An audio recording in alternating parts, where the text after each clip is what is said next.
India is developing a plan to improve its ability to protect satellites from attacks. Yes, well, that is the big breaking news that we're getting you at this point in time. India is set to develop and plan to improve the ability to protect satellites from attacks. People familiar with the matter said that after a near miss in orbit highlighted risks to national security posed by other spacecrafts. Prime Minister Modi-led government wants to develop so-called bodyguard satellites to identify and counter threats to orbiting spacecrafts, according to the people who requested to remain anonymous because of the sensitivity of the matter. Now, satellites also played a significant role during India's conflict with rival Pakistan in the month of May, which put the nations on the brink of an all-out war. A previously unreported incident highlighted the need for action,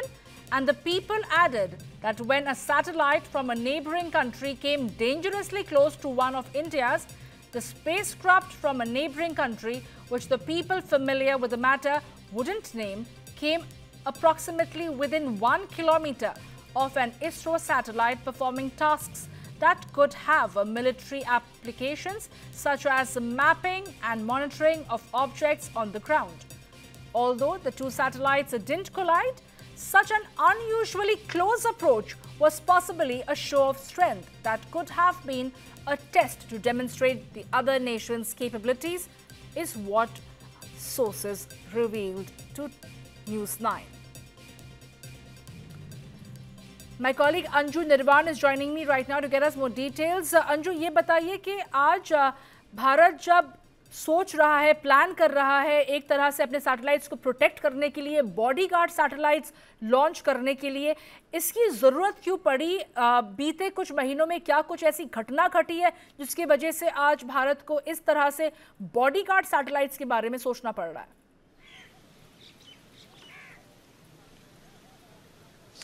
जी देखिए, मैं आपको बताना चाहूंगी कि bodyguard satellites जो कि भारत का एक बहुत ही इम्पोर्टेंट प्रोजेक्ट है, इसरो इस पूरे प्रोजेक्ट को लॉन्च करेगा। और ख़ास बात यह है कि भारत को इस तरह की सैटेलाइट्स की ज़रूरत इसलिए है क्योंकि जिस तरीके से अगर हम अभी हाल ही में जो ऑपरेशन सिंदूर हुआ, ऑपरेशन सिंदूर में भी हम आपको बता दें जहां एक और ग्राउंड पे इतना फोर्सेस जो थी वो काम कर रही थी, हमारे जो मिसाइलें थी, हमारे जो ड्रोन सिस्टम थे, एयर रडार सिस्टम सब काम कर रहे थे। उस दौरान हमारे जो अंतरिक्ष है, यानी कि हमारी जो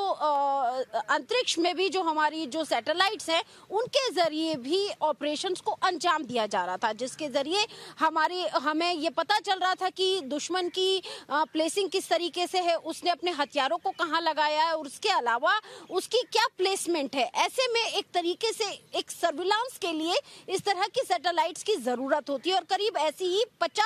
बॉडीगार्ड सैटेलाइट्स है, उसको भारत जो है वो हाल ही के दिनों में जल्द ही लॉन्च करेगा और इस प्रोजेक्ट पर जो है वो इसरो काम कर रहा है। लेकिन इसकी जरूरत इसलिए भी है क्योंकि ऑपरेशन सिंदूर में जहां हमारे जो साइंटिस्ट थे वो लगातार काम कर रहे थे, वहीं अगर हम दुश्मन पाकिस्तान की बात करें तो पाकिस्तान की मदद जो है वो चाइना कर रहा था और चाइना के पास करीब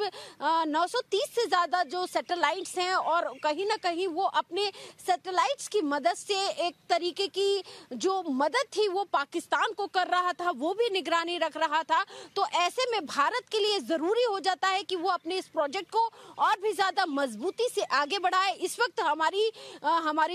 हमारे जो देश है उसके पास अगर हम सैटेलाइट्स की अगर बात करें जो कि खास तौर से सर्विलांस के लिए या आर्मी यूजेज या मिलिट्री यूजेज के लिए होती है, करीब ऐसी 100 सैटेलाइट्स हैं और करीब 50 ऐसी सैटेलाइट जो है वो जल्द छोड़ी जाएंगी। और आपको मैं बता दूं ये करीब 27,000 करोड़ का प्रोजेक्ट होगा। और अगर हम पाकिस्तान की बात करें, क्योंकि हाल ही में ऑपरेशन सिंदूर में पाकिस्तान के साथ भारत की तनातनी रही है और ऑपरेशन सिंदूर जो है वो लगातार बना हुआ है, तो पाकिस्तान के पास करीब ऐसी 8 सैटेलाइट है। लेकिन अगर हम चीन की बात करें, क्योंकि चीन के साथ अभी भारत के रिश्ते थोड़े ठीक हो रहे हैं, लेकिन अगर हम डिप्लोमेटिक चैनल के अलावा अगर हम बॉर्डर पर अगर देखें तो कहीं ना कहीं डिसएंगेजमेंट के बाद भी दोनों फोर्सेस जो हैं वो आमने सामने है। तो ऐसे में भारत को अपनी तैयारियों को दोनों ही ओर से मजबूत रखना है, जमीन पे भी और अंतरिक्ष में भी, क्योंकि आने वाला जो समय होगा वो स्पेस वॉर का होगा। जी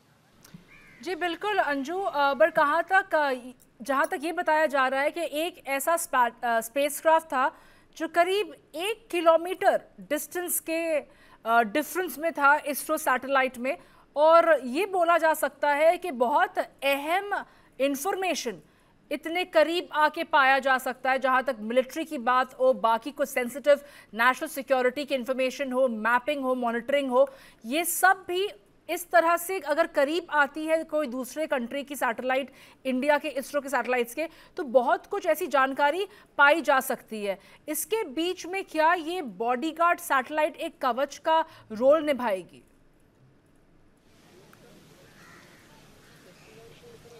जी बिल्कुल, ये जो बॉडीगार्ड सैटेलाइट है कवच का रोल भी निभाएंगे, और जिस तरह से आपने जिक्र किया ये